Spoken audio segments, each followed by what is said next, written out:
How well do the mics pick up? Oh.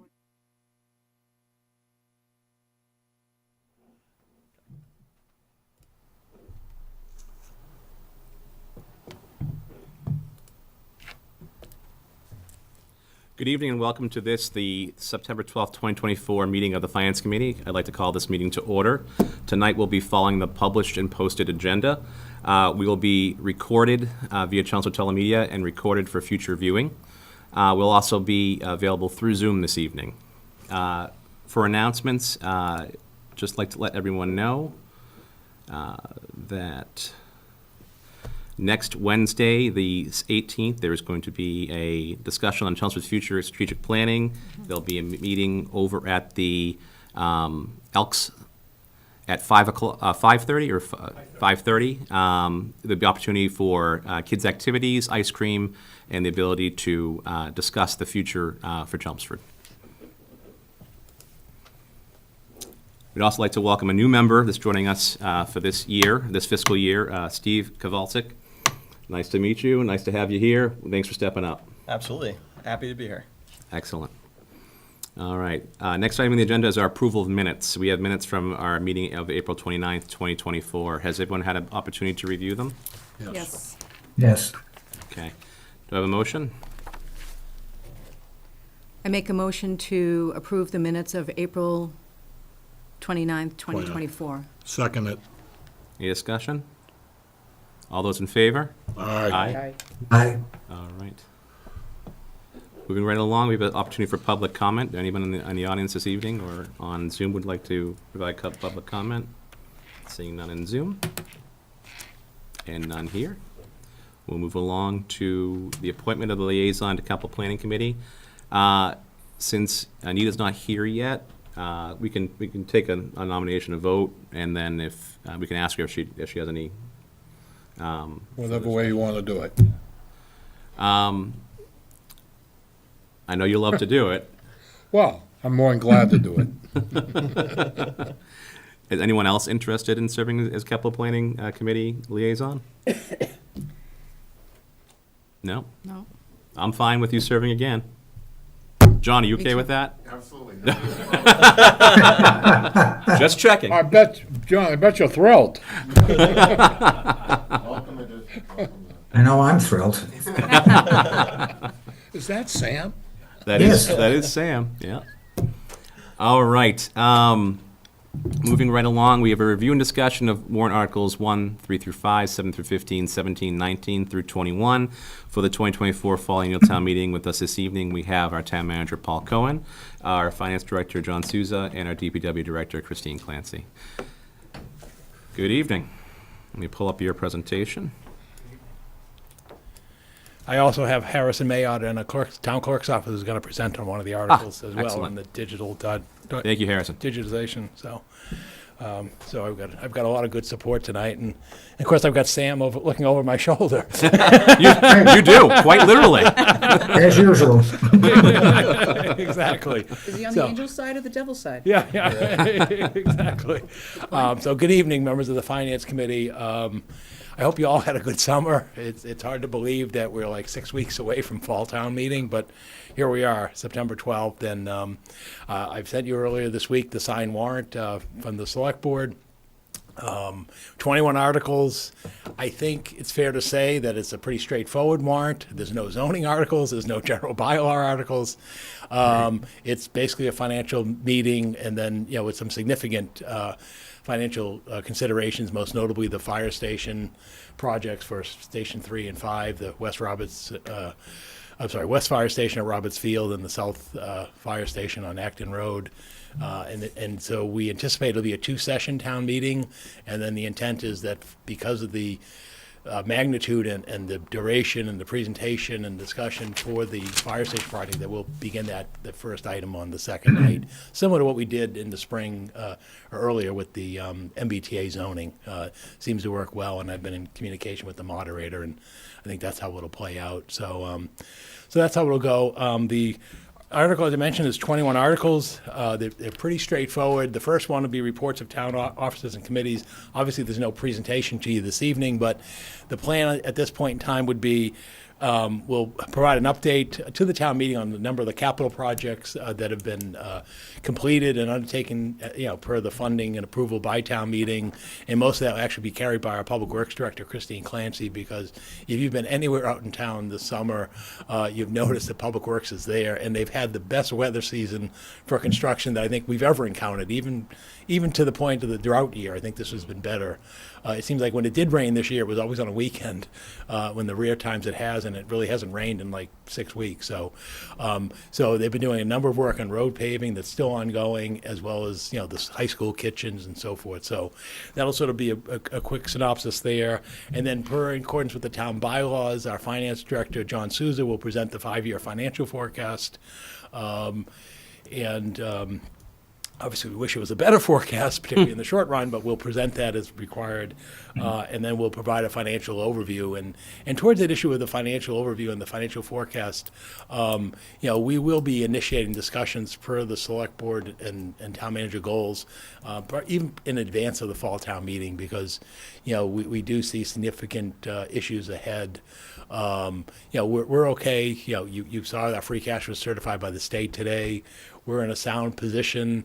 We don't foresee any issues with the current fiscal year budget, but we are seeing major flash warning signs and concerns, as I think we presented almost 6 months ago to you in the spring about fiscal year 26. And again, it's not a Chelmsford phenomenon. It's a sort of global phenomenon. So that being that matter. So basically, we then proceed to the financial overview, and if you see that slide, that's the proposed allocation of free cash, and I'll provide that to you this evening. I'll also provide it at the town meeting, at the information sessions, and at town meeting, because that sort of gives you the framework of how I, as manager, propose to allocate the $4.7 million in free cash, which sounds like a huge number, but when you're running a budget of $165 million, it's really a couple of percent, and it really is pretty much around the norm of the situation. And you can see just sort of the first glance, you'll see that, the big allocation, more than half of that, we're looking to continue to do our work on our road and sidewalk infrastructure. And then you see we're also got some other articles which we'll go through this evening.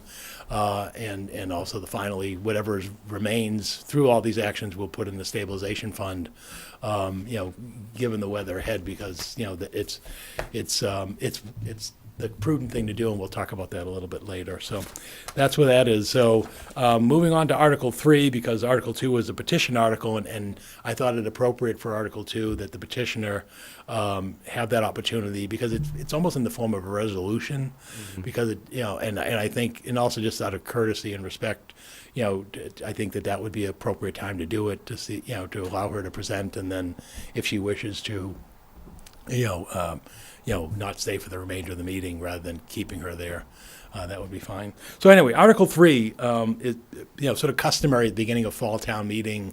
It seems every town meeting we're examining requests from the Cemetery Commission regarding the Cemetery Improvement and Development Fund. And if you've been over by the cemeteries, it's really a great progress that's been made by David Boyle at the cemeteries in terms of this. Obviously the big one is the project at Pine Ridge Cemetery, which is nearing its completion, but also sort of the improvements you've seen in the past years at the niche walls and so forth. So this year, again, he's got a request to complete the paving at the cemetery expansion project at Pine Ridge. He's working with the Public Works Highway Superintendent Joe Erickson, to get the quotes and the prices and everything and get that done. Also, there's some drainage concerns that he wants to address at the West Chelmsford Cemetery. And then finally at Hart Pond, which is, again, one of our oldest cemeteries, he's planning to add a dozen two-grave lots by the removal of some side roads that really aren't necessary and needed. So again, it's sort of another way of adding some additional lots at a cemetery that is actually quite popular. And so I'm sure once that work is done, those graves will move rather quickly. So that's what the commission is seeing under that article. Sewer Construction Stabilization Fund is a perennial article, and really, I'm going to introduce our Finance Director, John Souza, who sort of shepherds this article and this does the overview of the sewer debt service and this funding here. So I'll turn the podium over to John Souza. Thank you, Mr. Town Manager. Good evening, Mr. Chair, Evening. members of the Finance Committee. So this is an article that, as the Town Manager mentioned, you may have seen in prior years, so I just wanted to explain the reason for it. This is the amount of money, the amount of interest earnings on two accounts that we have, the Sewer Capital Improvement Fund and the Sewer Betterment Fund. And we have those funds, we use those to pay the debt service on the final phase of the sewer project. So we're using those special purpose funds and not tax dollars to pay for those construction charges. Under Mass General Law, the interest, when it comes in, has to be accounted for or booked into the general fund, and that closes to free cash, as we know, at the end of each fiscal year. So this action by town meeting allows us to transfer these monies into the Sewer Construction Stabilization Fund so that we can set these monies aside and be used to pay the debt service beginning in fiscal year 26 through fiscal year 31 for the final phase of the sewer project. Thank you. Article 5 is a placeholder. This is sort of, we keep this on every town meeting, and most town meetings we pass over it, but we do keep it on as a placeholder in case something were to arise in terms of an amendment to the current operating budget. Reason we keep doing it, rather than, because if something were to arise, and we've seen it with weather events and other things in communities, or, whether it's a natural disaster or other kind of a situation, is rather than having to call a special town meeting or running into constraint, we leave this as a placeholder, just in the sense of basically, sort of, break glass in case of emergency kind of situation. So, but again, at this point, we don't anticipate any changes to the budget that was approved at the Springtown meeting. Then moving on to Article 6, that's a citizen petition. You'll be receiving information from that outside of tonight's meeting, at a later meeting. So Article 7, as I mentioned in the intro, we've made a conscious effort, and we're continuing, and this is the request here, to invest in our road and sidewalk infrastructure. Without exaggeration, it is the roads and sidewalks are for the most concern that we hear from residents who outreach to our office.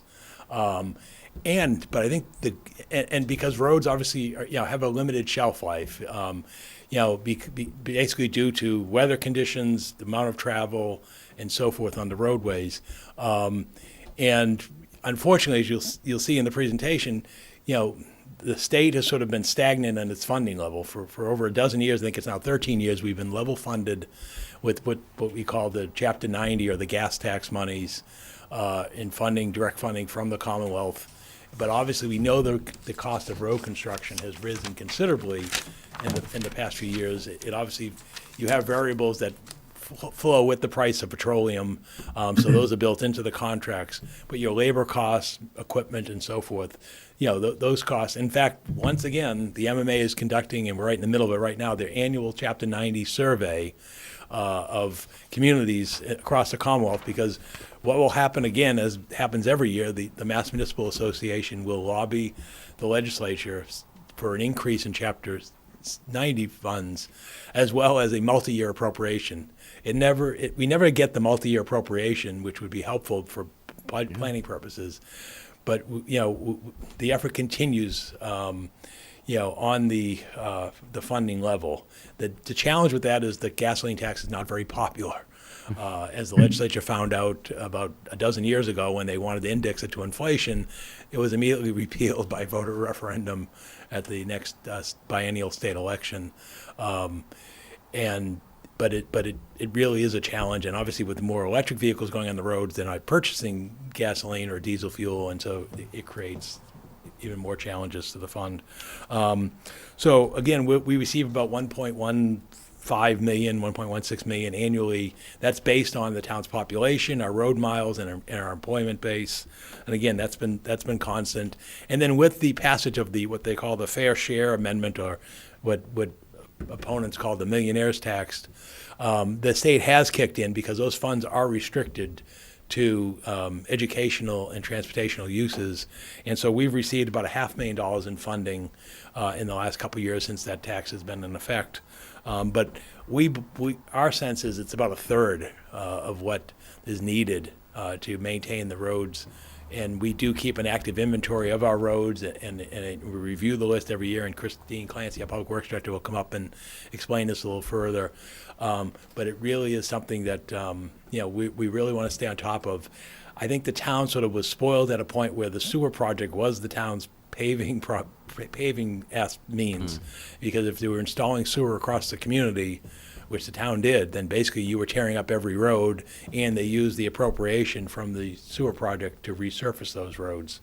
Unfortunately, now that's a decade behind us, and so everything is coming up for real costs, and that's why you've seen this emphasis. But I think we're making market improvement. What I hear now from people is, we do hear about the potholes and the concerns and so forth, but we hear more and more often how Chelmsford's roads are better than many of our neighboring communities, and so that's very favorable. So I'm going to turn the podium over to Christine Clancy, our Public Works Director, who can really speak more to what's ahead.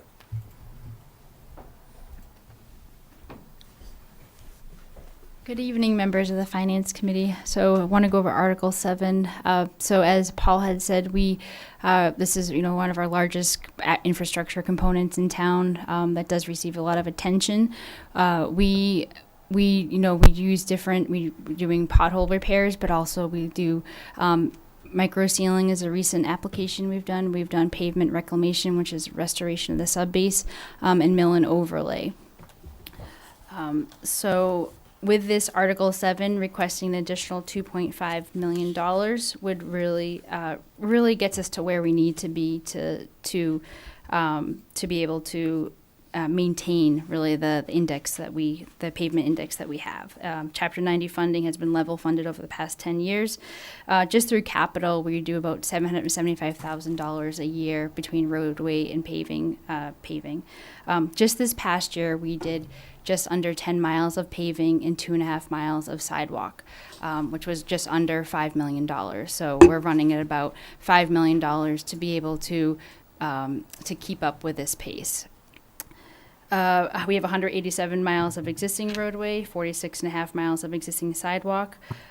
We have a pavement management database system that we use. It's essentially an algorithm that helps us pick the next streets to pave, looking at the ones that are not necessarily in worse condition, but also before they go to that next state. So a road that we could potentially extend the life of a roadway with micro sealing before it needs to go to that next layer of rehabilitation, whether it be mill and overlay or pavement reclamation.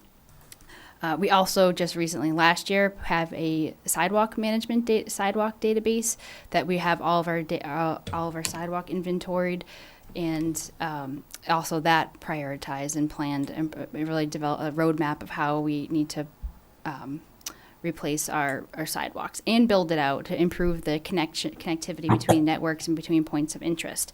So that's about 14 miles of proposed sidewalk. Overall, that's a backlog of $75 million. That's a lot. So if you're spending $5 million a year, you're over 15. That's a significant amount of years. It's as far as a roadway is typically between 20 to 30 years. So what we have right now is we're near the end of the paving season. We have had great weather. We are continuing to extend it. I know we're looking to see if we can add a couple more areas of mill and overlay because we are seeing favorable weather at least into October.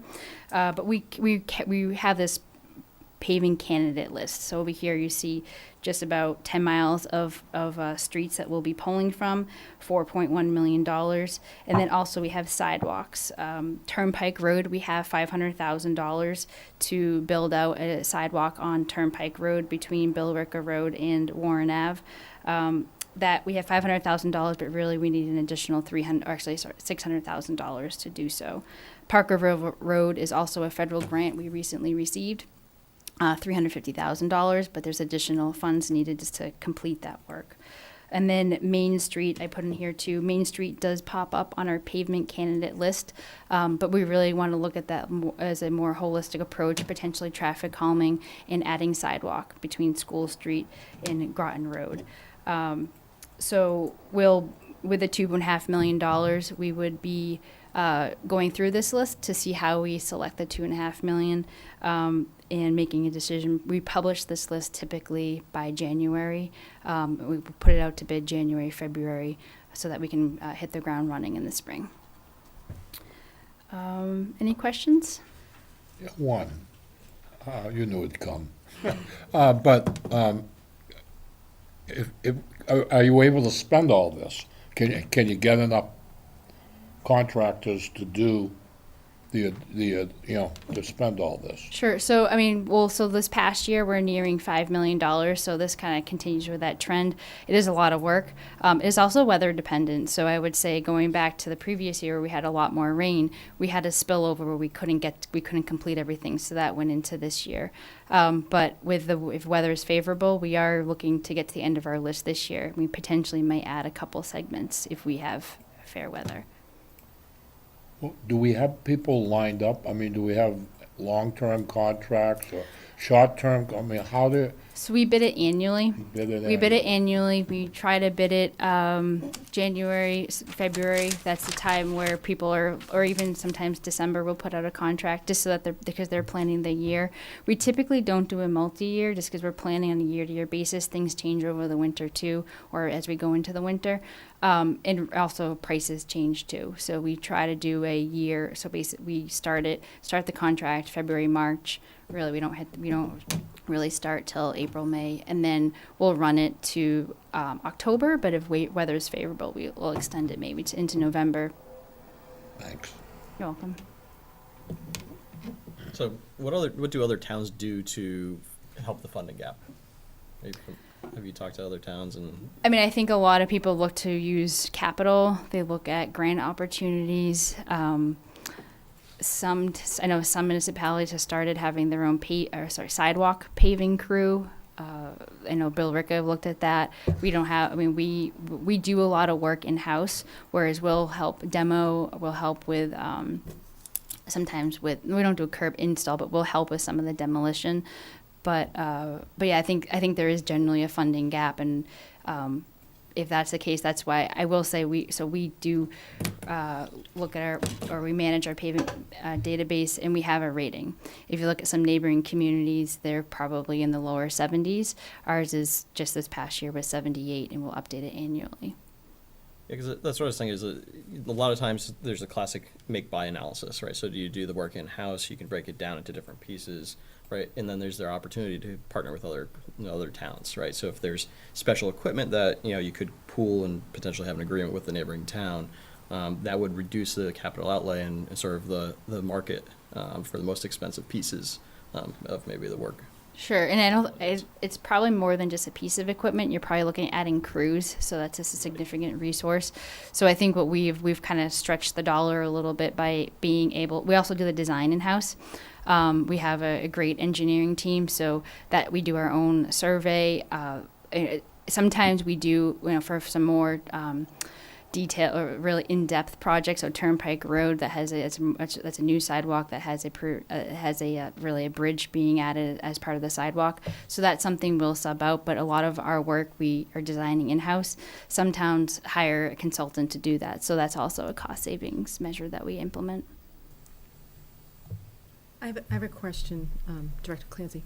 So there's significant construction going on in the center of town, as we all know.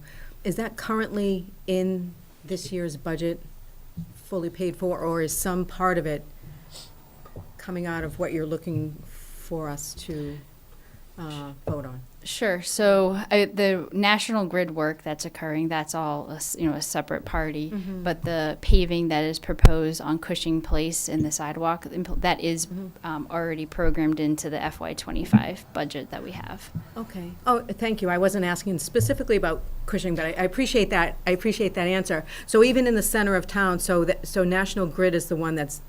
Every night I hear it, right? They're doing all that. That's all their work. So we're not on the hook for any of that. No. They're gonna pave it? Well, they just have to pave their trench, so we probably will have to come back at some point in time to do we were just, so North Road, the Oh, only I other see. area in this center that we paved this year was a small section, North Road, right adjacent to St. Mary's. Yeah.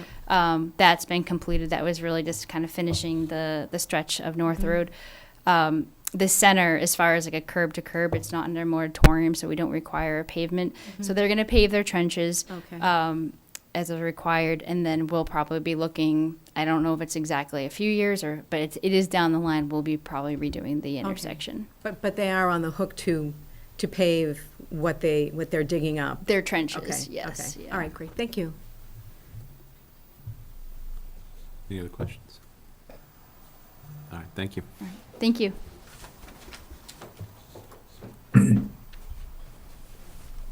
She'll be back. The next article, Article 8, is the McCarthy Middle School exterior recreational area adjacent to the police station. Some of you have been long-term members of the Finance Committee, remembered that there was an effort a few years ago to redo those courts. I guess we saved paradise and didn't put up a parking lot. But we have, and how it worked was the superintendent formed an advisory committee. Remember, the McCarthy School is the McCarthy School grounds. It's under the jurisdiction and purview of the school committee. And so I've been sort of, and Christine Clancy, Public Works Director, we've been sort of cheerleaders and encouragers at the sidelines, and we're able to bring the project back to you at this point in time. The graphics, we're seeking $975,000 to construct the court area that you see there. Basically, just to sort of orient you, if you look at it, to the left is the 2 tennis courts that will be constructed.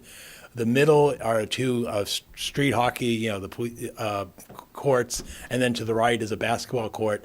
This is still not a etched in stone. The superintendent and the school committee and the advisory committee are sort of doing final analysis, but essentially this is what we're going to get for the project. The project sort of coincides, actually, and it's timely. If you've been by the high school recently, we're in the final stages of the new high school courts. And so what's happening at the high school is you have new tennis courts at the high school, you new outdoor basketball courts, and the installation of pickleball courts. And why I say that's in conjunction, because there used to be the street hockey over there, but with the popularity of pickleball, and sort of the partnership and close relationship it has with tennis, the idea was to put that complex over there.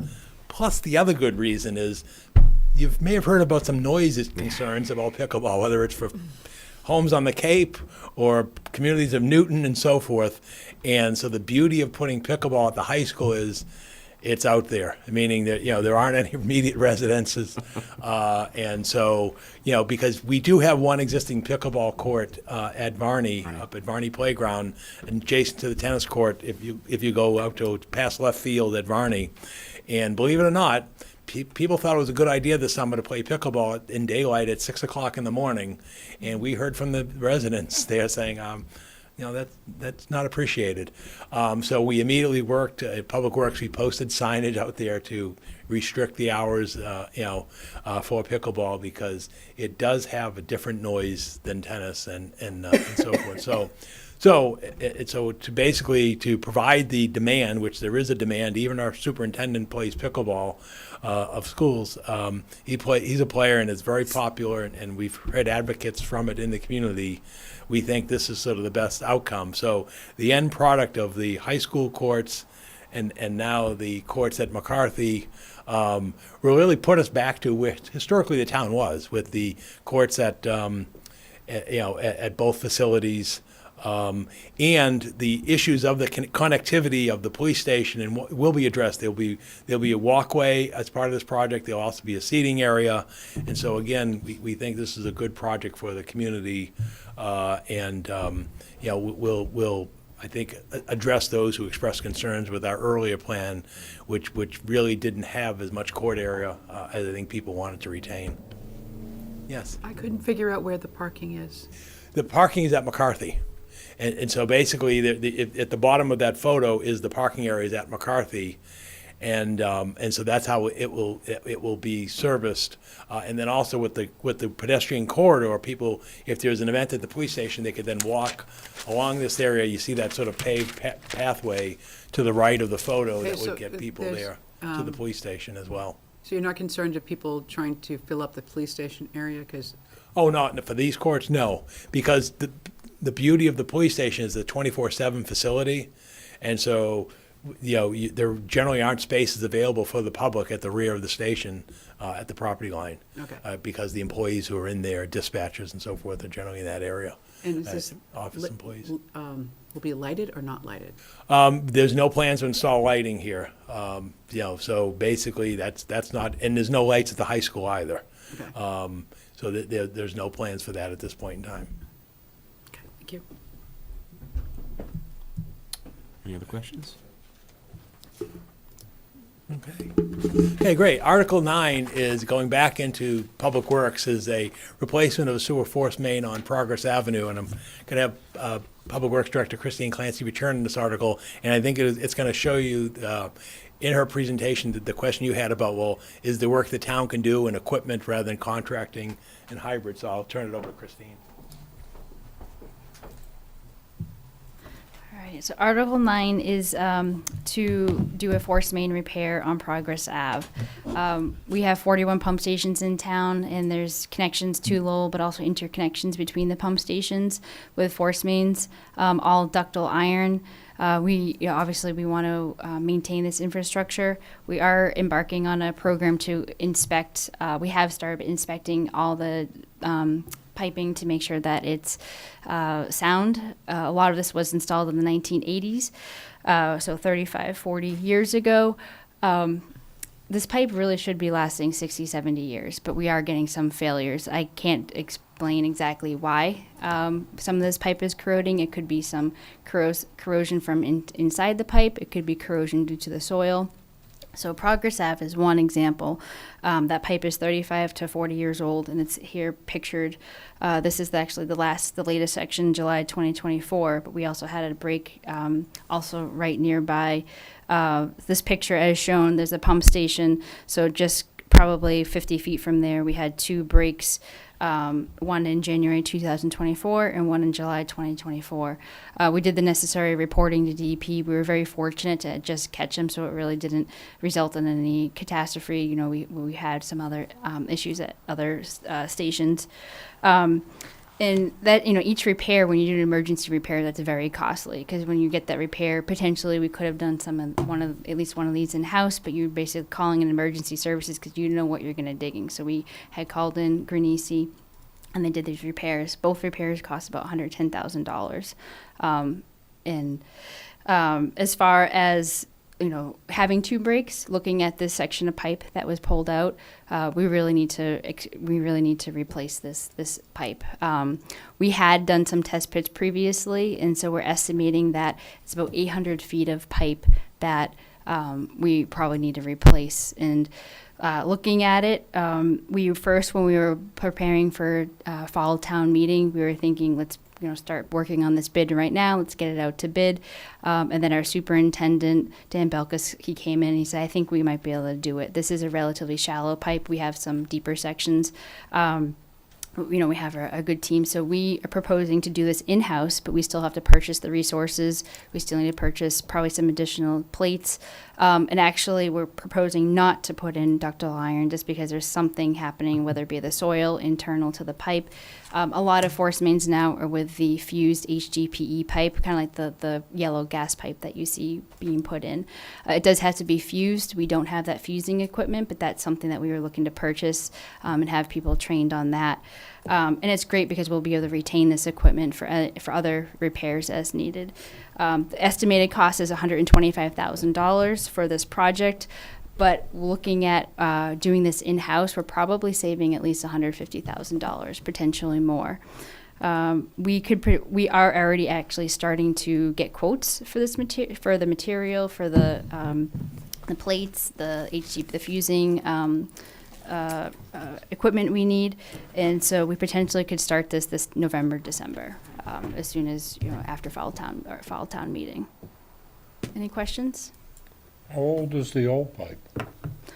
Most of our pipe in town was from the 80s because we started in, I forget the exact date, but it was in the 80s. So that's the thing, is all of our piping is in the 80s. And so this is one of the newer ones too.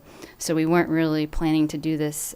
We weren't even planning on doing this inspection for a few years, but something is happening. It could have also been the type of, the pipe is very thin. So I don't know if that was worn from soil or from inside the pipe, or if it at the time was it just not the right size, right pipe. I can't explain it. So we're looking at a lot. Each year we're looking at different pipes and seeing if we need to do, because this will when we do the inspections, this is under a separate program. Those inspections will be done. It's a machine, like a robotic machine that goes in the pipe. The main does stay active while we're doing the inspections, and essentially we'll be able to find any type of defects in the pipe, especially any type of thinning of the pipe as well. So that's something we're working on right now. Do we think we have a big problem looking into the future? Well, I do think that we'll find some location. So I would say Chelmsford is unique in that we have 41 pumping stations. We have a very intricate infrastructure system. So with those force mains and there being metal, I guess I don't want to speak too soon, but there'll be repairs. There's nothing this is not jumping out as being this could just be an outlier. We have had some repairs needed in the past. It happens in other communities as well. The best thing we can do is do the inspections, which we are doing now annually. Thanks. And with this, you're planning on getting the fusing equipment and training the people on the equipment so that if there's things in the future for further inspections, they'll be able to use that, potentially do stuff in-house where they wouldn't normally be able to do that previously. Potentially, there are some sections that are very deep. Over 12 feet, you get into a much more intricate installation. So that's something that we're probably not trained. This is down, I think, 6 feet. So we do feel comfortable. This would almost be a really good test case for us to do, and also we have the available corridor, so we're proposing to keep this pipe. We don't need to bypass, keep this intact, and then just do a switch over to tie in the new pipe. Do you see any risk with fusing the old pipe with the new pipe, given the fact that they're two different materials? So there's a connection at that point, so we'll only be fusing the plastic to the plastic, and then there's a coupling connection at the end. We will make sure we connect it to a good piece of pipe. So we're estimating 800 feet. We also are saying if we have to continue a little further, we can, but that's our estimate based on the test pits we have had performed. And did you say all of the town's pipes are iron, of the same type? Okay. Yeah, I can't say they're the same exact, that is the same pipe that was purchased, same product. It was different contracts, but yes, it's all ductile iron. Okay. This one seems to be thinner than we've seen in some other cases. It could be just because the soil is corrosive, or it could have been that because the pipe was just different. It could have been different. Yeah, I kind of see the same way. Do we have a bigger problem, right? And so, what are some of the small pieces of insurance that you can do? So inspection makes sense, but, maybe there's some of the incremental testing you could do, and you look at sort of the chemical makeup of sort of the pipe versus the area in the soil. Right? Is it pervasive throughout town? Just it's another way, because, worst case scenario, imagine you have to do this across town for all the pipes, Sure. So anything that goes to Duck Island and Lowell, if it's a commercial, they have to be permitted if they're putting anything that's caustic in the system. So they have to get permitted. So we're not seeing anything that we know is what's causing this inside the pipe. We did grab a sample of the soil and we're just going to test it for acidity. But we figured that as we replace, if we do have to do any pipe replacements, it makes sense to use plastic. Mm-hmm. Any other questions? All right, thank you. Thank you. Oh, Sure. yeah. Let's see. Infiltration. So another, I don't want to say issue, but it is I think it's actually the largest concern at DPW and maybe in the town is our sewer capacity constraint that has a significant impact on the ability for people to add, whether it be residential, commercial, or change in business. And so going back a few years, now several years ago, we've hit capacity or exceeded capacity. We had a sewer moratorium in place, so to prevent any future expansion, just so we could understand the situation and try to see what we could do. And we have done inspections, including the force main inspections, but also inspecting the sewer system to see if there's infiltration and inflow. As you can see in this chart, there's a direct correlation between higher rainfall amounts and higher groundwater and higher sewer flows. So when we have, like right now, our sewer flows are down, we are not seeing rain, the groundwater is down. Last year we had a very wet season and very high groundwater conditions. So even when it wasn't raining with the high groundwater, people had sump pumps. These are sump pumps. These are roof leaders, sometimes maybe private catch basins. And so that's the inflow that goes into the system. Then there's the infiltration. Infiltration is where leaks, whether it be at a manhole or in a section of pipe, especially at a coupling or between two pipe joints. So we had going back to 2022-23, we did a video inspection to identify sources of infiltration or particularly infiltration in our sewer system. Our sewer system isn't that old. It's 19, as it relates to other New England communities. So with it being a newer system, we really shouldn't see as much infiltration as we are seeing. We did not find it as many places in the pipe. It was mostly at the manholes. And so it's really where it's coming in somewhere in the manhole joints itself or that connection between the manhole and the pipe. And we do sometimes find these outside of this project too. So if we find a handful of them, we'll go out and we'll line the manhole, and that will, and these can be pretty significant. Sometimes it can be 5 gallons a minute, and when you do the math, that's a significant amount of flow. We do have a sewer, so our short-term plan is to try to find this, short-term, midterm is try to find infiltration that we can remove from the system, because that basically will provide some capacity for and we actually have a sewer credit policy for people to be able to purchase. So this project is 200 manholes that were identified as part of that CCTV program that testing and dye testing was done as well. So 200 manholes, estimated 22,000 gallons per day will be removed from the system, which then right now we're looking to see that's how we can sell through a sewer credit transfer policy to commercial businesses that want to add or grow.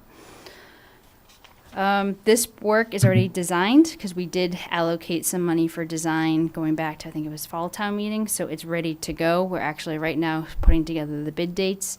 And then this is something that can happen in the winter. We can do lining in the winter, not in extreme freezing conditions or raining conditions, but we can do this. So we would start this likely this fall, and it might continue into the spring, could potentially be completed this winter.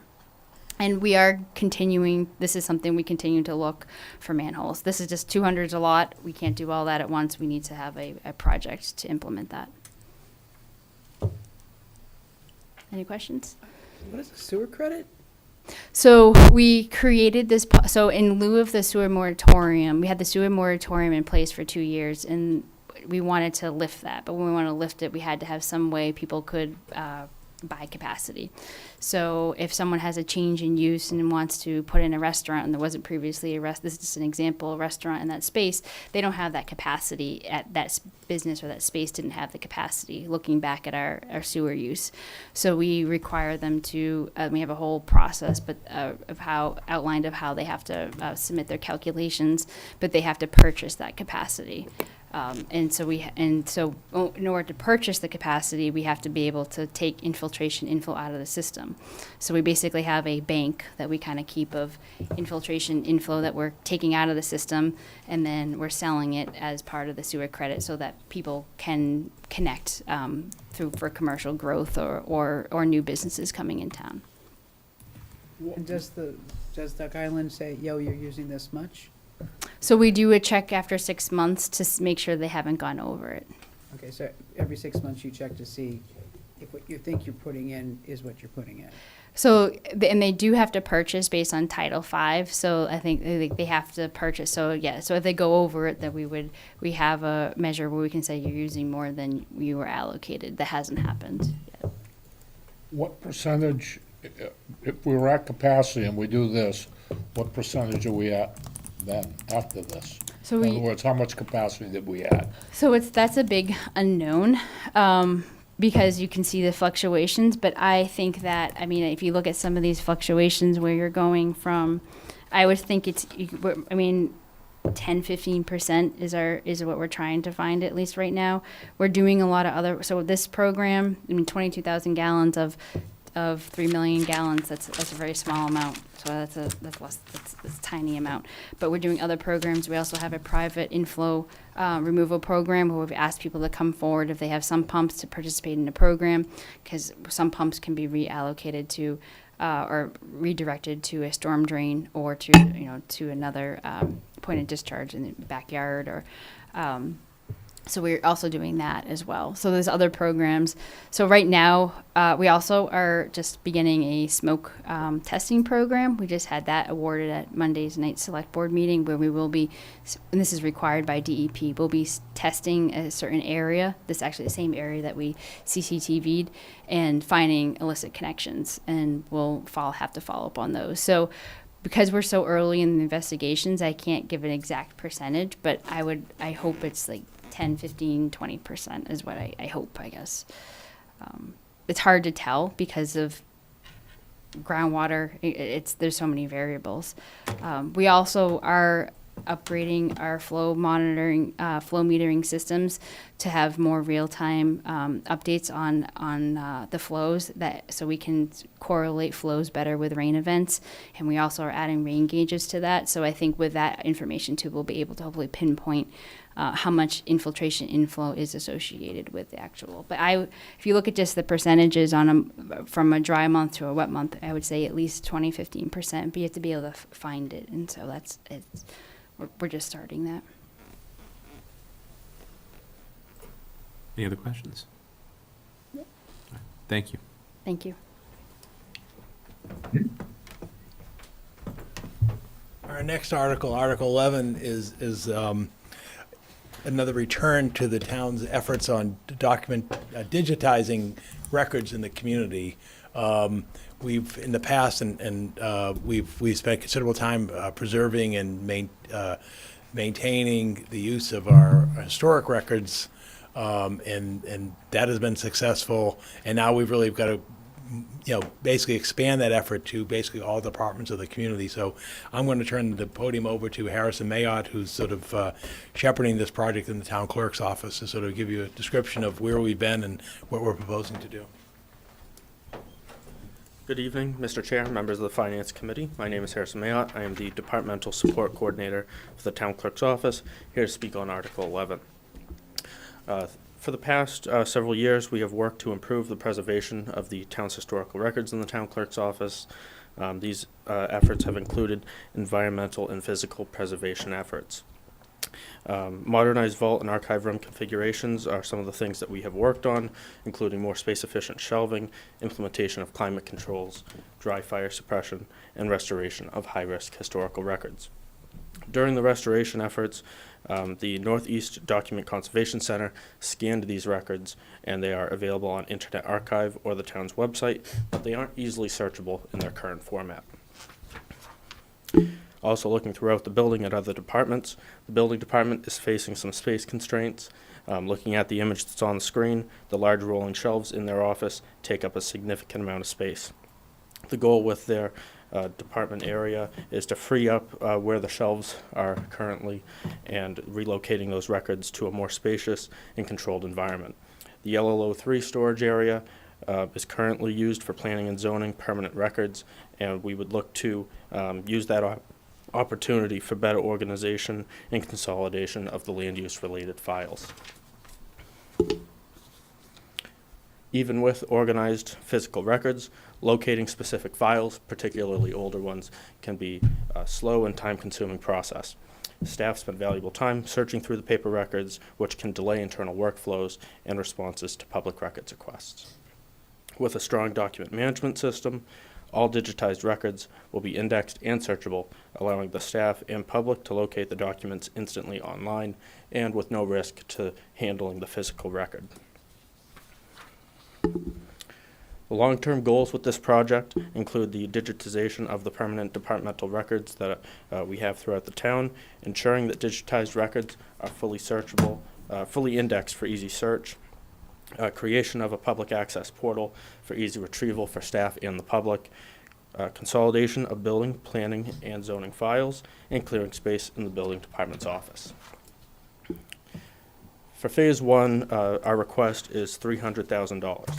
This would fund the annual fee for the document management system, the one-time training and setup costs associated with implementing that system, the building, planning, and zoning scanning, which is approximately 1.87 million pages, including large format maps. Accounting phase one, which is approximately 1 million pages, and fire prevention, approximately 17,500 pages. Looking forward to future years, we will seek to digitize permanent and long-term records across the town departments and create efficiencies across all of these functions. Thank you for your time this evening, and if you have any questions, I'm happy to answer. What happens to this stuff after you digitize it? For the building, planning, and zoning files, that will be all consolidated into LLO3, so the physical records will be maintained just in a different location. As for the accounting records, A different location? What's that? What do you mean by different location, like a? So server currently, buildings files are in the building department office, so those would all be merged into LLO3, where the planning and zoning files currently are. So by digitizing it, making them accessible, all the hard copies are going to go in one location?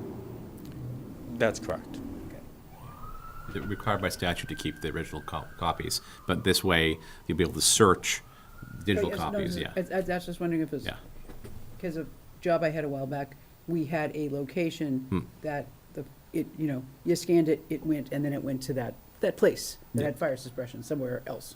Essentially, that's what's happening But here. but it's physically staying in the building. It's staying in the building, yeah. Yeah, and part of the idea, building department, they access those files very frequently, which is why they're in very close proximity to their desks. By having them online with just a click of the keyboard, they can locate those without having to physically have them in their office. And are you getting, it sounded weird, but a super huge flatbed scanner for these really odd-sized big pieces? So our approach would be to engage an outside vendor, which has the specialized scanning equipment, particularly for those larger files. And the scanning equipment that they have will be able to take very high-quality photos and also do a full-text index. So you can search not only just the title of those files, but the details within those documents. Who's coming up with the titles? That will be an effort as a part of their indexing. It may be based off of the street and the date of the record, and it would vary based on the document type. So do you think that there are any documents that are in such bad shape that we won't be able to capture, the company that you hire won't be able to capture the No, contents and thereof? even looking back at our past historical preservation efforts, some of those were in high-risk condition, and those were able to be captured successfully, and they just need to be put into a system that's much more searchable and where they're able to be fully indexed. Excellent, that's good news, thank you. Any other questions? Thank you, Harrison. Yeah.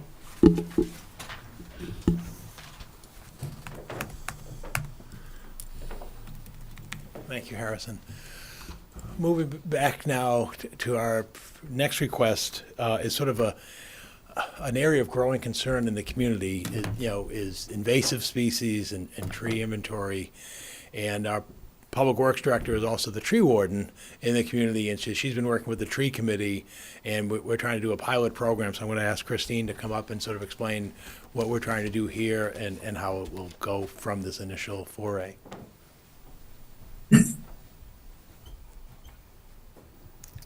Article 12 is request $75,000 to develop a tree and invasive species inventory and management plan. We're estimating that we're losing our tree canopy at about 1% a year, which is a pretty significant. So if we just look at the past 10 years, that's 10%. a lot of this is we had more microbursts and more storm damage, so climate change is part of that. Also part of that is invasive species. So over here, this is a picture from Warren Pole where this tree has died, and there's an invasive species that really have choked out this tree. And there is efforts right now through conservation where people go through and try to cut the invasives just to try to save some of these trees. We don't really, so I get a lot of questions of what's our policy. We don't have a plan, we don't have a program in place, and this is something that other communities are just beginning to you might hear the term urban forestry management plan. I know a lot of like Cambridge and Newton, they all have had these plans developed.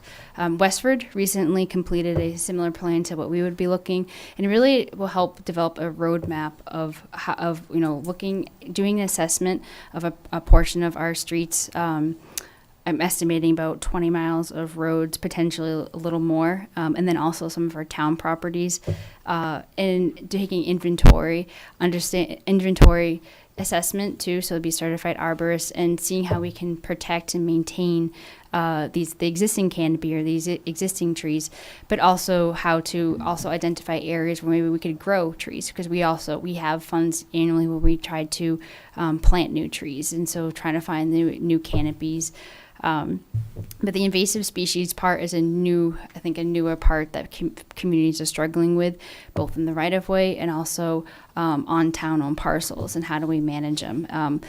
You hear, bittersweet. Everyone probably has it, unfortunately, in their backyard, and you rip it out, and when you rip it out, it just basically grows back stronger. And so there's certain techniques you can use where very potentially some chemical use, but we want to have a policy in place where we say, okay, for these, there's over, I think, 400 invasive species, but just for maybe some of the top ones in the neighborhood, knotweed is becoming, more prevalent in our community, and that's pretty significant. And that can go through foundations, and so also looking at how we can develop a plan for maintaining a tree canopy. And with this, we would look to procure it through an RFP process. We would work with the tree committee. I have been looking at some other communities to see what they've developed, and like I said, Westford is probably the one where it's similar to what we were looking at. There's also Lexington, Concord. Everyone's trying to develop these master plans and put them in place. Any questions?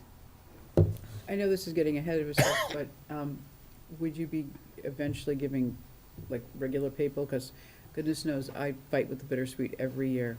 So yeah. So we do have a tree committee website, and we're trying to update it right now because we do get a lot of questions, and people have called. I've probably just in the past few months, between the spring and summer, I think I got probably maybe a dozen questions. I have bittersweet. How do I handle it?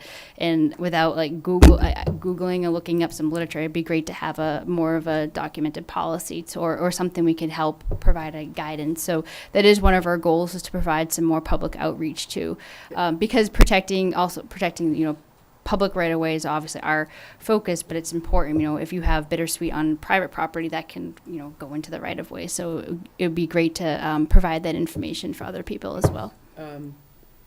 What we end up doing is pulling it, throwing it on the driveway, looks very attractive, and let it die, and then burn it, which again, you can only do it certain times a year, because you can't throw away plant matter into the garbage, but if you throw the bittersweet in your compost, you end up with just bittersweet. Yeah, right. And so bittersweet, tree of heaven, knotweed. There's I think at least 400 that I've locally and regionally, but we just probably the top 20 we could have some literature provided. So that is one of our goals, is definitely a public outreach component for the community to be able to have that as a resource. And this will help identify where we have potentially knotweed coming into the community, because I know that's a huge concern for insurability. Yeah, so we know where we have sections of it, and so how do we handle that in the right of way or on property is a significant, right? Because knotweed it's difficult to get rid of. Is there a plan after, this is obviously the first step in getting this plan together, management plan for addressing the canopy concerns and obviously focus on the town-owned properties and town right away, but would this potentially lead into a further policy or plan to provide for some sort of management of tree removal on private property? I mean, that's a potential. Right now, this focus will inventory town properties and the right of way. So that's our focus, really. It's and we also have other diseased trees, our ash trees. If there's an ash tree in town, it's probably going to be gone in not that many years. We probably get 200 requests a year. So our focus is, I guess, the right of way. That is something that has been discussed at the tree committee, but I think the focus for this is really how do we handle our town properties and provide the public outreach so people can use that information. Yeah, because even private properties with, like, got a couple houses that are abandoned, the developer's family, whatever, they just. It overruns, Overruns, but yeah. also you have a lot of properties around town where there's multiple trees removed that are healthy. And that's been a lot of clear cutting I've noticed in this last decade, Yeah. or even the last 5 years. And there's no policy in place to address that. So I think this is a good first step, but I think that might be where this leads. Do you have RFPs out? Or this is just an estimate, so the reason why I ask, it doesn't seem like a lot of money for such a comprehensive study. Sure. So we had, I think originally we were looking at just taking a cross section of our town, so looking at maybe our scenic roads, which I think is 13 miles, the town, like around the town common. I have a couple other streets in mind. And really taking that as the first step, and then here's Warren Pole. It's a great property. Maybe we can approach, and maybe some smaller ones or a playground. So it's really to kind of start the process and then see. Looking, I believe Westford might have spent about $100,000, and they had a little more mileage. So it's. I mean, we could have asked for more, but when we previously had applied for grants to try to have this going back since I've been here, so over 2 years, and we just haven't been successful in those grant opportunities. So we were always targeted, like, obviously more would be better, but I think we can do something with the $75,000. Thank you. Any other questions? Thank you. Thank you. Don't go too far away. Golf course netting and pole extensions, we're seeking $50,000. Again, this is sort of, it's back. If you see the next slide, the photo, you can see, I was before town meeting, maybe over, maybe a dozen, 15 years ago, when we installed the netting at the first hole of the Chelmsford Country Club, and as you can see, where it's related. And Christine Clancy, our Public Works Director, helps me manage the golf course, because basically the golf course is town-owned, but we contract out for the management of the facility, much like the Forum. And so what's happening is, we're a 9-hole public course, and, it's a competitive market out there for golf. And we've really been wrestling with this problem, and one of the reasons why I want to do the netting and keep the the hole as it is because it is your intro to the course, and people want to get out there and and play a course, and this really is one of our premium holes, and it's our first hole. It's because we've looked at a variety of solutions in terms of, well, could we require people not to use the driver and other aspects. But the problem is if you do those efforts, they're going to go elsewhere. And so the challenge is you've got people now with these fantastic new clubs and new balls that can really put a charge into a golf ball that and they tend to be expensive clubs, but people have these, and believe it or not, when Christine and I were out there that day, we saw somebody go over that netting, and why that's important is not just because it's going over the netting, is there are residential properties adjacent to the golf course, and we have Massachusetts, case law that basically the town is responsible. That's a trespass, and since the town owns the golf course, if if we allow this to continue, and our neighbors so far have been a little patient, but that's why we're here, we're gonna have a problem, as other country clubs have had, with the issue of golf balls. So I'm gonna turn the podium over to Christine, who can sort of explain what's being proposed and how we're gonna address this issue. Good evening. So this option, extension of the fencing, as you see the netting here on the right, there already is netting here. And we were out there, we witnessed a ball go right over the net and to private property, and the reports are that it has been hitting their house. We looked at many other options, including trimming back the tree canopy on the left side. You'd have to probably significantly do it. That could potentially harm these. It's a great canopy. So really, as Manager Cohen said, really our only option is to look at extension of the netting. So the proposal is $50,000 for this extension of netting. You see, so we would use the existing poles, and you'd be putting poles on top of the existing poles. It has been done in other communities, and basically just extending that netting that's there up 25 feet. And that is the proposal. Is there any concern about endangering wildlife, birds, for example? I know that's a little bit of an outlandish question, but there's a lot of trees there. I'm supposing there's birds, so I don't know if there's any issue there. I mean, I have heard of that in terms of more like in, with buildings and cities. Yeah. But this is, I guess, a pretty short stretch. So if it was maybe going further, potentially, it's given the whole landscaped area, it's a relatively small length. Okay. Does 25 feet do it? We You haven't believe seen my so. slides. So honestly, I'll meet you out there. You can honestly, when we were out there and we saw it went over more than 5 feet, and probably not 25 feet. I mean, I guess theoretically, how high do you build it? But 25 feet is pretty significant, and so hopefully that would curb many, or if not all, the balls. Is there any chance that the neighbors are going to be able to see that extension and Yes. have an issue with the view of the extension? They will see the fencing. As they did originally, because those Okay. trees Yes. have grown. Yes. from when we originally put them. Right. So they don't want golf balls to hit the house, but there might be a issue with the I think it view. depends on which neighbor you're asking. I see. Right, Okay. makes sense. I asked the sore spot question. But our manager company manages other golf courses, and they've done this at other courses, so that's why we're confident that this additional, 6 poles, 30 feet high will address, satisfactorily address the problem, so that if it does occur, it's very infrequent, as opposed to now being fairly regular. I can see that, just looking at it.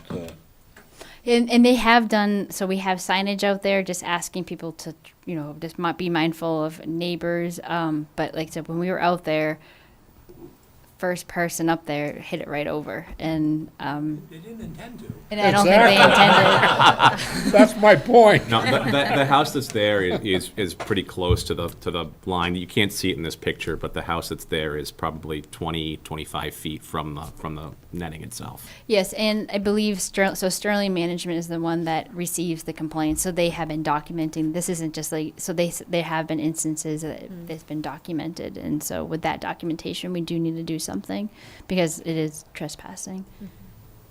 And even looking at, we talked about repositioning the hole, but you can't really do that without impacting. That's So going through my head so with we all the, angle it can you move slightly. the tee, or what can you and do? I think it's so actually if it's off the picture, but this like retaining wall area, that was when we originally did the original netting going back to almost 15 years ago. So there's been significant effort to adjust it. It's just not enough. And with the I think partially is the technology too, with these newer golf clubs and. Well, good luck. Yeah, there's a lot of residential buildings around. It's in the middle of a residential neighborhood, so there are a lot of. This just happens to be on the first tee, with the house. It's close to it. All right. Thank you. Thank you. So Article 14 ventures into facilities. And believe it or not, in addition to sewer, golf courses, and highway and trees. Our Public Works Director also oversees the Facilities Division, and in this case, we are looking to do a roof project at the South Row School. Several months ago, with Dr. Lang's assistance and the support of the school committee and the select board, the town submitted a request to the Massachusetts School Building Authority under what they call their accelerated repair program, to seek financial assistance for the cost of doing roofs. I mean, traditionally, the MSBA, which stands for the Massachusetts School Building Authority, has programs for new schools, which, as you know, we're embarking with for the Parker School for replacement. But we also provide funding and support for generally roofs, windows, boilers, historically for existing schools. And in this case, you have to meet the criteria of being a 25-year-old roof in this case, and have a demonstrated need. So the good news is we submitted the application. Basically, about 6 weeks ago, we received a contact, Dr. Lang did, from the Massachusetts School Building Authority, asking to come out and do a site visit at the South Row School to see the facility. They were actually familiar with the site because we had previously done work with the MSBA at the South Row School, but they needed the plans and a site visit and so forth, and Facilities did that. At this point in time, we don't have the formal award, but we're anticipating it will arrive by town meeting. We anticipate we'll get over 50% reimbursement. So why are we doing this now? It's because the way the state does their program is we've got to fund the schematic design, which is what this is for. And then upon that notification you've begun schematic design, you've got to fund that schematic design within 4 months. So the problem is we meet town meeting, regular fall and spring, 6-month intervals. And yes, we could always call a special town meeting, but the problem is we're not the only one in this pool who's doing roof projects. And so we want to be ahead of it so that when the award comes in, we can timely hit the bid market to get architects and engineers on board with the state's assistance and approval. So with that as intro, I'm going to turn the podium over again to Christine Clancy, who can describe the details of this project. Poor Christine. So thank you. So for this roof, so it is a great opportunity for an MSBA replacement program. As we'll look at when we get to capital planning, and we did last year, there's a lot of roof needs. A lot of our buildings, especially our schools, are similar ages. So we are coming upon a time where and we have 30 buildings. If roofs last 20, 30 years, you have to really be doing a roof a year. And roofs, we have much smaller buildings, but the schools are pretty significant, so there's substantial costs. So this building's about the roof is about 40,000 square feet. It is currently a built-up roof. Roofing system, and it's about 26 years old. There's also a roof section that is 32 years old. That is a membrane roofing. As Manager Cohen said, we do have solar panels that were installed in 2014, so about 10 years old. Those panels will have to be removed and reset. We will look to see if there's any possibility of replacing them, but the thing is they still have 10 years life, so we'll do a cost analysis as part of this process. We do an annual inspection of all of our roofs to help really develop a plan of what we see as the needing to be replaced or repaired, and that is updated annually. So this came in last year as recommended for replacement, can start beginning this year. So really like a 1 to 3 years remaining. The fact that it hits the MSBA eligibility is I guess, good timing. We will get a more detailed cost estimate as part of this process, as part of the schematic design, including, we believe that the resetting of the solar panels would be eligible for that 50% reimbursement. That's something that they would have to confirm, but that's the belief. Replacement would probably not be eligible. And so we are looking, I think when I had prepared this last year, as just because I had done a 5-year lookout, it was about $1.2 million. So if it is 50% reimbursable, that's significant. Of that, it's still real, like I said, this is still before even a schematic design, but we have about 250 panels on the roof, and so you're just as a really rough estimate, maybe $200,000, $300,000 in terms of the solar panel coordination, because that's an effort to take it off and put it back on. I think the next slide just has a picture. So this is a snapshot of the roof retract report that we receive annually, and they do a detailed inspection. They do use drones. They do also go on the roof, and they look for leaks, repairs. And so there's things that we can do in the short term or more immediate, but this is at a point where we have to look at replacement. So it's really the section where the solar panels are, and then also the smaller roof on the right, the membrane roofing. Roof 4. Yes. Any questions? All right, thank you. Thank you.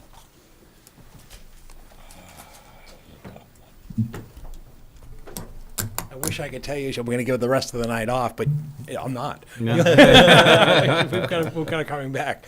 So anyway, Article 15 is the last financial article pertaining to the general fund and so forth. And this is the article that we leave as the placeholder and also utilize to transfer any balance of free cash into the stabilization fund.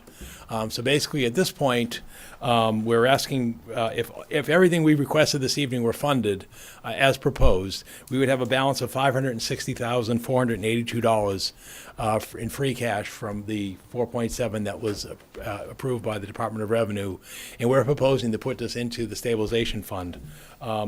Our finance director, John Souza, oversees the stabilization fund as town treasurer, and the good news is our fund right now is at $15.3 million.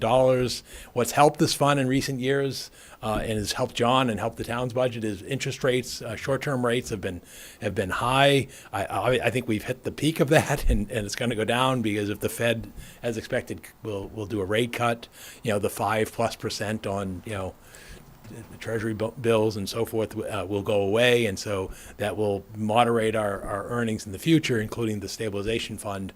But again, $15.3 million is it's not an insignificant amount of money. But again, we're running a $162.6 million budget. You do the math; it's about 9.4% of our current budget. Our town policy is to keep between 5 and 10% of general operating revenues. If we were to do this, we would be basically moving up to about 9.78% of our fund, which is close to the 10% identified ceiling. But there's a reason for that, and it's the reason why you see other states doing it and other towns doing it, is we are in this period of continued high inflation, although it does appear to be moderating. And much as we've seen in our neighboring towns of Westford and Dracut, and as we talked about in this room several months ago, we are going to be facing the challenges in the upcoming fiscal year's budget preparation for FY26, and because you have a governing local tax restriction by Proposition 2.5 that limits the town's taxing ability at 2.5% of revenue plus new growth. Well, that's 77% of our budget comes from that source. Mm-hmm. And if inflation has been running above 2.5%, and you want to be a competitive employer in terms of paying employees fair wages, addressing the realities, and I've shared some of those as they've been trickling in about what's happening with our pension assessment, which is going to go up 8.4%, what's going to happen with health insurance. If you saw this news that came out today from the Mass Connector, last year their rate increase was 3.65%. Now they're looking at an 8% increase. And what's driving that is, again, healthcare cost trends in terms of, you see the struggles of the care hospitals, the cost for treatment, their labor shortages and labor demands. And then you also see the effect of prescription drugs, most notably some of these weight loss drugs that are driving prescription costs. And so we foresee, and our information that we're receiving from our insurer is, you're not going to see the days of 3.6% increases in health insurance premiums. You ought to be looking again, towards 8, 9%. And this is a challenge, and I know our governor and legislature and president and others are going to have to be addressing this in the years ahead. So it's this difficult inflationary environment. And even in the discussion you heard this evening, and even in some of your questions, you heard the questions of, well, gee, these are pilot programs. What's going to come in the future, whether it's tree canopy and invasive management, whether it's digitalization, whether it's road paving and so forth.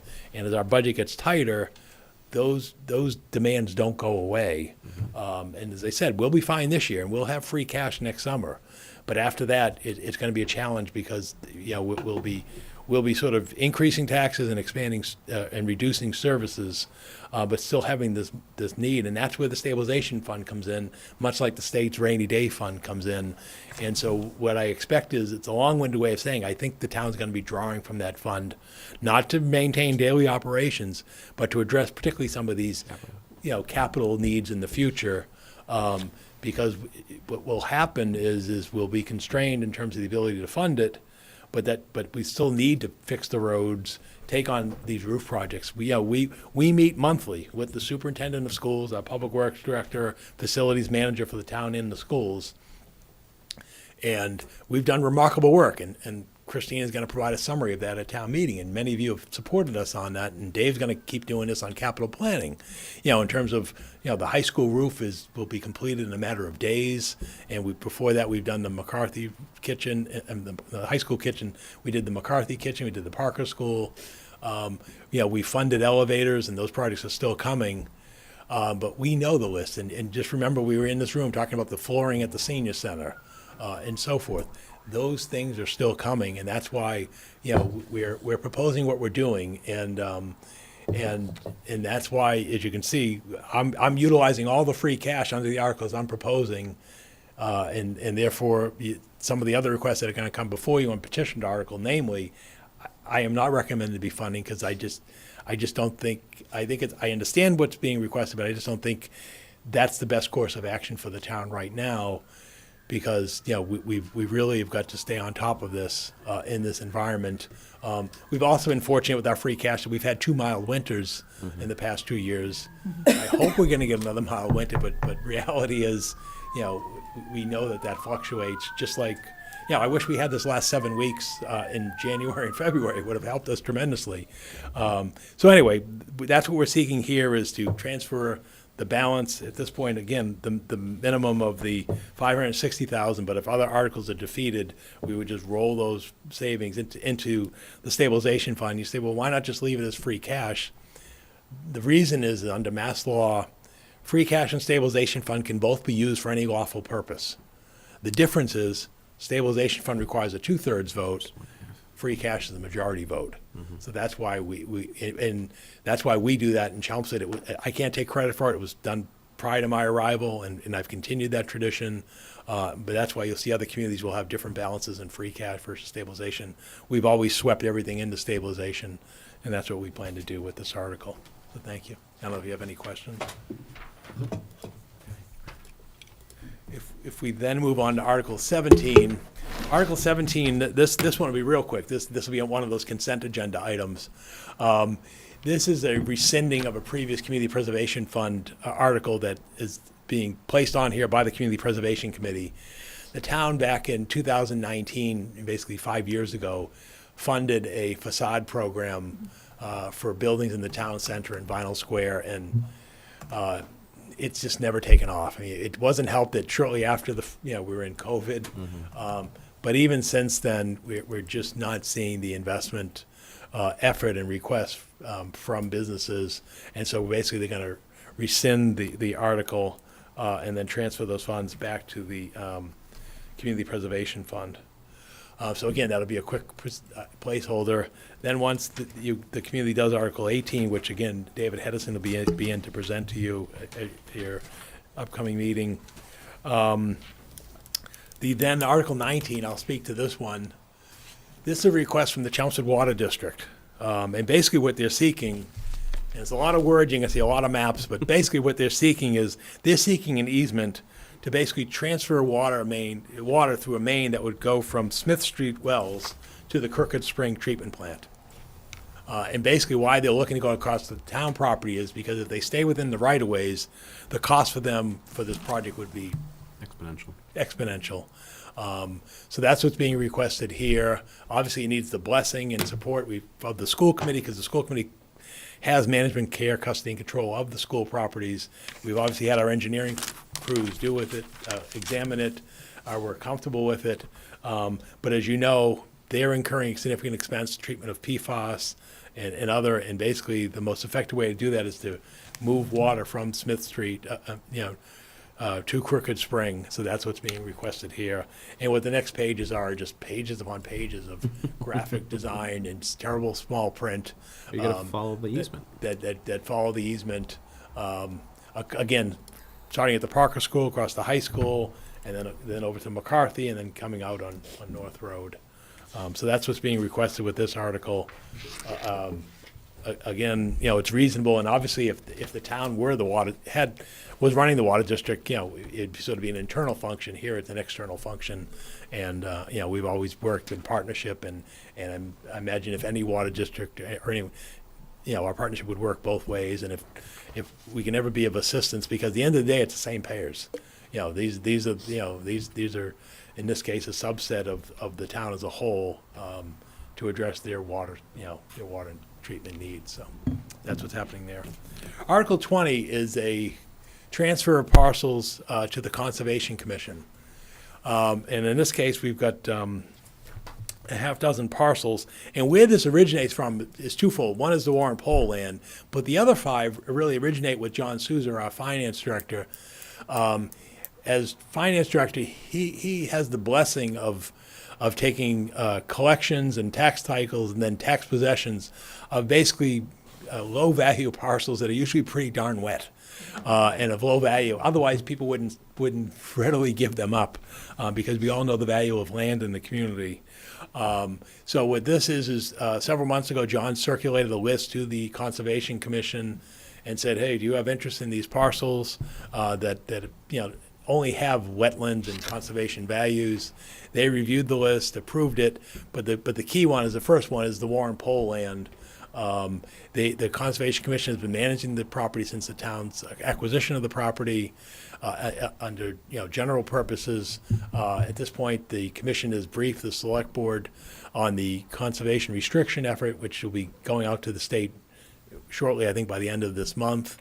Once it's reviewed by our new town council, and then it'll probably within 6 months or so we'll get the formal blessing of the state, and again with the harmony of the neighbors and the community, there's really no question this will be and continue to be a conservation property. So if you go to the map, you'll see the first one is to convey the roughly 54 acres. As outlined in the green, formally to the Conservation Commission, but as I said, they've been managing it since the town's acquisition. You then go to the next page, and now we get into the tax possession ones. This one here, and I've used the yellow font to sort of orient you. That's off of Park. There's the Chelmsford Country Club, and parcel. You see, you've got parcel 117-449-1, the yellow outline. That's a 0.23 acre parcel that was foreclosed upon back in 2013. We carried in the books as a standard assessor value of roughly $23,000. It's all wet. It's of no value, anything. The adjoining one, which is the larger one, which is 117-49-2, is actually 3.95 acres. But you can see that's soaking wet as well. And that was actually acquired in 1995 when the town purchased the golf course. But obviously it's not part of the golf course, will never be part of the golf course. So the request is to just transfer it over to the Conservation Commission. That'd be a water trap? What's that? That'd be a water trap? No. So It's close to 15, but not, yeah, no. it's not. Yeah, it's not. It's So not. couldn't we move the first hole there? Just a thought. Yeah. Moving on to the next map is a couple parcels off of Beaver Brook. Again, 1405-2, the larger parcel you see outlined in the green. That's actually 3.48 acres, again, acquired by tax possession back in 2010. And it has a value, again, assessed value of $28,500. What often happens with these is these are originally part of larger subdivisions. You can see what goes on behind there. And then the entity that does the subdivision sort of holds on to it because they're not going to sell it to anybody. And then basically, eventually, they just walk away from it, stop paying the taxes and so forth. The homeowners around there aren't impacted at all, and it becomes a tax possession of the town. Similarly, the one next to it, 108-405-3, same again.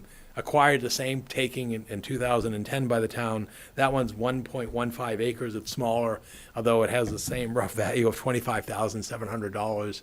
You can see the consensus of how the assessors value wet properties in the town, backlands, and even those with frontage. So basically, the effort here is to transfer it to conservation. And then the last one is this little triangle. As you can see, 91-378-14. This is 0.22 acres. It is soaking wet, and the highway contributes to its ongoing wetness for drainage from the highway. That's also valued at $22,500 under our assessors Amazing. database. And again, was acquired in 2001. This was acquired from Spiro Vuha. So you remember the old, again, if it had any value, it would have been incorporated into something else, particularly the adjoining parcel. It doesn't. The town's property acquisitions are on the other side of the highway, again, as part of the Coolis Farm, and also the Coolis one, if you went further to the right, that's Coolis as well, if you were going up there, because again, by 495. So again, what it does is it basically just gets it off of the finance director treasurer as a foreclosure, and then formally transfers it to the commission along with the other wet properties that are out there. So that's what's taking place under this article. Again, the nice part about doing all these things is all these little slivers and acres and so forth. Then the commission can broadly boast that they've increased our conservation land acreage is now well over 1,000 acres of conservation land in the town. So again, there's no harm in doing it. They're of no value to abutters. You know, it doesn't. You can't basically say, well, why not sell it to somebody next door? You know, we occasionally do that, and John has that, and we've come to the select board when there are actually properties that are of value to, particularly dry ones that are of value to a property, and we'll do that. In fact, I had a request come in the other day that John and I will be working on and maybe going to the select board and ultimately town meeting. But this one was a dry one, and again, the request comes from the immediate neighbors. So when John does foreclose on values of property, we generally put them out and notify the immediate neighbors, because that's usually the one who has value. Although, as you may have read this past legislative session, because of the concerns, the nationwide concerns result of the Supreme Court rulings, that that the towns or states or towns in this case, or counties, don't have the right to take all the equity out of someone for a tax foreclosure. We are under new constraints by that, where if a town does take a property in the future, we basically can only recover the value of taxes that are owed to the town plus the cost of doing that, and then the town basically has to provide the funding back to the rightful heirs of that property. And ultimately, if those can't be identified or don't exist or don't come forward, it then actually goes to the state as part of their surplus thing. So, and then John could probably come up here and give you a long discussion, and we'll spare that for his sake and for yours, of the I guess bureaucratic process that's going to go through to do that, because we have to go through brokers. There's like a 9-month wait. It's going to be an effort ongoing. But in this case, we don't have that to deal with. These are long-standing tax possessions, and it's been a few years since we've come forward with these, but we're back now with a few more. So thank you for your consideration under that article. Thank you. And then the final article is the street acceptance. And that's why I told you that our public works director wasn't done yet, because a highway is working on Parkhurst Road. And believe it or not, in their work, they discovered that a portion of Parkhurst Road hasn't been accepted by the town. And I will, in all seriousness, we have a very effective and I'm very proud and very professional engineering division at Public Works. And Christine deserves the credit for the people that she's brought on board of that.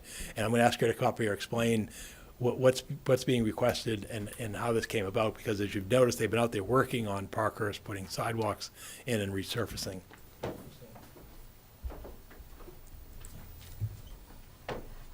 Thank you. So yes, we are working on Parkhurst Road, and when we were looking at the funding, we realized we couldn't utilize Chapter 90 funds, because Chapter 90 funds can only be used in town-accepted roads. It is defined as town layout, so it's still owned by the town, but we do not have a actual street acceptance plan on file, which that's usually, passed at town meeting, and then held in the clerk's office. So I would call us more administrative, because it is town layout, it's just unaccepted. And so we went through the process of hiring a surveyor to put together a street acceptance plan, which is before you and before it will become before town meeting. So we have these plans. We also have a whole description drafted up. In terms of the it really is, we say a portion of, but it is a large portion. If you go back to the first one, it's between North Road and Drum Hill Road. So the section that we're not accepting is state layout over Route 3. The first section is between North Road, or the first section is about 1,800 linear feet, and the second section to connecting to Drum Hill is 1,500 feet. So just overall 0.64 miles. We would not be accepting the section that passes over Route 3. The width does vary between 48 and 55 feet. We're not proposing to change anything. It's just really just more administratively having acceptance plans for the street layout. The benefit of this is this will then go into our Chapter 90 formula when they do look to allocate money. So hopefully, more funds. So what section are we accepting? It's really, it says a portion, but it's it's two sections. So it's the section between Drum Hill and Route 3 and North Road and Route 3. So it's really the entire section between Drum Hill and North Road. Sorry. So that whole road? The whole road except the section that goes underneath Route 3. Okay. Yeah. No, that's what Yeah. I wanted to make sure I heard that. Yeah. Okay. Yes. That is correct. All of Parkhurst was never accepted. It was laid out but never accepted, but we don't accept those portions underneath Route 3. Yeah. Yeah. It just it's traveled road. There are streets, so we're going through all of our records to make sure that we have acceptance plans on files, and in this we never had, we had a town layout plan, but there was never a street acceptance. So I would call us more administrative. As part of the process, we do have to do a street layout public hearing at select board, so we're doing that soon. But it's really an unaccepted way that we're proposing to be public. It's not a private road going for, that's different. It's legally laid out, so it met all the statutory requirements to be laid out as a road, but the town has to make that final step of accepting it so that it can count towards Chapter 90. Yes, thank you. Are there any questions about this? When was it laid out? Just curious. So there's two layouts on here, and I believe, I have it right here. I think there's there was a bit of a research project to this because there were two layout plans. I think there was a plan, I want to say it was 1940 State Highway did it. So the State Highway, when they did that, they was a 1940 layout. And 1938 County Alteration North Road Plan.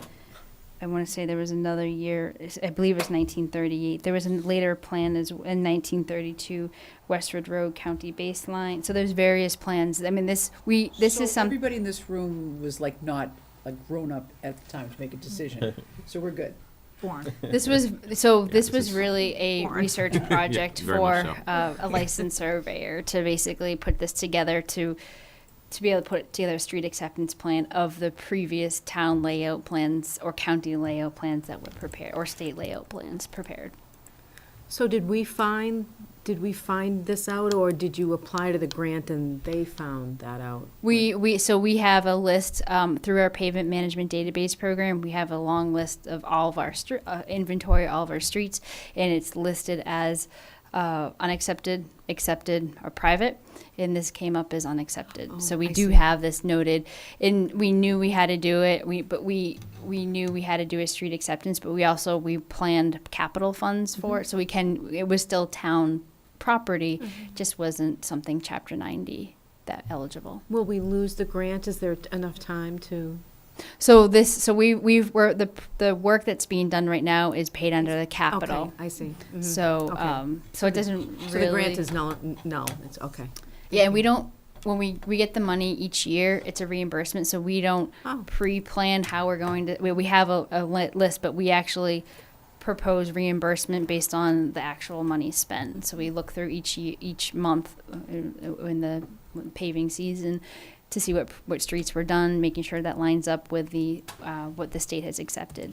There's a reimbursement process. All right, any other questions? Thank you. Thank you. Okay. Next on our agenda is discussion of future meetings, invitations to article proponents and interested parties, and timeline for the Finance Committee warrant book production. So, we have 2 planned meetings next Thursday and the following Thursday. Next Thursday, we will have the Fire Station Study Committee. Virginia, you'll be presenting that, their presentation on their warrant article. I'll reach out to David Hess and see if he wants to present next week as well. And I'll also reach out to Paul Regazio to see if he wants to present then or the following week. I've reached out to Mary Donovan. She's going to be coming in on our final week, the following Thursday, to give her presentation regarding the Pet Cemetery warrant article. She requested that evening. I said there was no problem with that. We'll also plan for that evening to do our voting, Do the voting. on all the articles. So we'll have that presentation, any other presentation, whether it be David Hassan or Paul Regazio on theirs, and then we'll go straight into our voting on recommendations for the warrant articles. That way, that'll give us some time. I know Pam circulated the schedule. That'll give us some time to get the votes in, the warrant put together, and to get that off to the printers so that it's published in time for the pre-town meeting event. And I think that'll again be we're holding those now all at the senior center. No. No. Okay. Sorry.